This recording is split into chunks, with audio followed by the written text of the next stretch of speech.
একজন মহিলা ছিলেন যিনি প্রতি রাতে নিজের শরীর থেকে চামড়া খুলে ফেলতেন। তিনি এটা এমনভাবে করতেন যেমন কেউ মোজা খুলে ফেলে। আশ্চর্যের বিষয়, এতে তার কোনো ব্যথা হতো না, বরং তিনি এটাতে আনন্দ পেতেন। একদিন তিনি পুরো শরীরের চামড়া খুলে ফেলেন। তখন তিনি দেখেন এক অদ্ভুত ভয়ঙ্কর চামড়াহীন দানবের মতো হয়ে যান। এই দৃশ্য তার ছেলে জানালার পর্দার আড়াল থেকে দেখে ফেলে।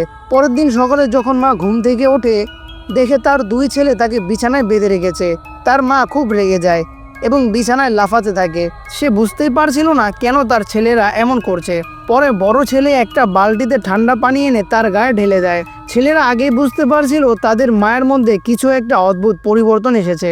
যেদিন মা বাড়ি ফেরেন, তারা লক্ষ্য করে তার মা সব শরীর কাপড় দিয়ে ঢেকে রেখেছেন, শুধু একটা চোখ খোলা। মা বলেন তিনি নাকি অপারেশন করিয়েছেন। ছেলেরা যেন ভয় না পায় তাই তার মা তাদের জন্য নতুন নতুন খেলনা দেয়, কিন্তু দুজনের জন্য একটা খেলনা আনে। তারপর থেকে মা শুরু করেন অনেক কড়া নিয়ম কানুন, যেমন খাওয়ার সময় ফোন ব্যবহার করা যাবে না, রাত 7টার মধ্যে ঘুমাতে হবে। কিন্তু আগের মা একদম এমন ছিলেন না।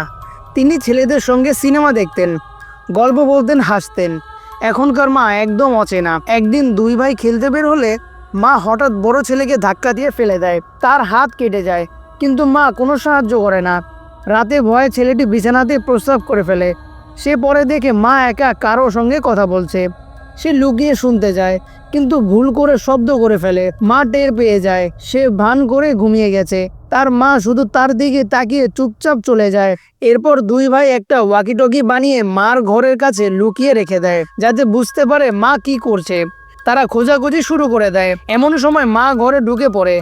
বড় ভাই পর্দার পেছনে লুকিয়ে দেখে মা আয়নার সামনে সিগারেট খাচ্ছেন এবং সাজছেন, যা তার মা কখনোই করতেন না। সে লক্ষ্য করে তার মার চোখ নীল, অথচ তার মায়ের চোখ সবুজ ছিল। সে সব ঘটনা বাবাকে জানায়। হঠাৎ মা এসে তার ফোন কেড়ে নেয় এবং ভেঙে ফেলে। এরপর দুই ভাই সিদ্ধান্ত নেয় তারা মাকে ধরবে। এক রাতে তারা মার ঘরে যায়, দেখে মা নেই। পরে দেখে মা বাথটাবে মুখে মাস্ক দিয়ে ঘুমাচ্ছেন। বড় ভাই আস্তে আস্তে মাস্ক খুলতে যায়। তখন মা হঠাৎই জেগে ওঠে, তার হাত ধরে ফেলে। মা তখন অনেক জোরে টান দেয়।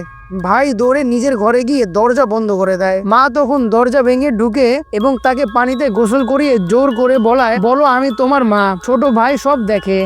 তারা একসঙ্গে পালানোর প্ল্যান করে। তারা পাশের বাসায় গিয়ে সাহায্য চায়, কিন্তু অ্যালার্ম বেজে ওঠে। পুলিশ এসে তাদেরকে ফেরত দেয়। মা এবার দরজায় এসে নিজের মুখের মুখোশ খুলে ফেলে। দুই ভাই এবার তাকে আবার বেঁধে ফেলে এবং প্রশ্ন করে, তুমি কে? মা বলে, আমি তোমাদের মা। আমার চোখ সবুজ, লেন্স পরতাম বলে নীল দেখায়। তারা বিশ্বাস করে না, বরফ পানি ছুঁড়ে মারে তার দিকে। তার মা কাঁদতে কাঁদতে বলে, আমি তোমাদের মা, তোমাদের বড় করেছি। বড় ভাই ভাবতে থাকে হয়তো মা সত্যি বলছেন। ছোট ভাই বলে, না, বিশ্বাস করো না, এটা মায়ের অভিনয়। পরে পুলিশ আসে। বড় ভাই মিথ্যে বলে মা বাইরে গেছেন। এরপর তারা ব্যাগ গুছিয়ে পালাতে চায়, কিন্তু বড় ভাই বলে, একটা জিনিস ফেলে এসেছো।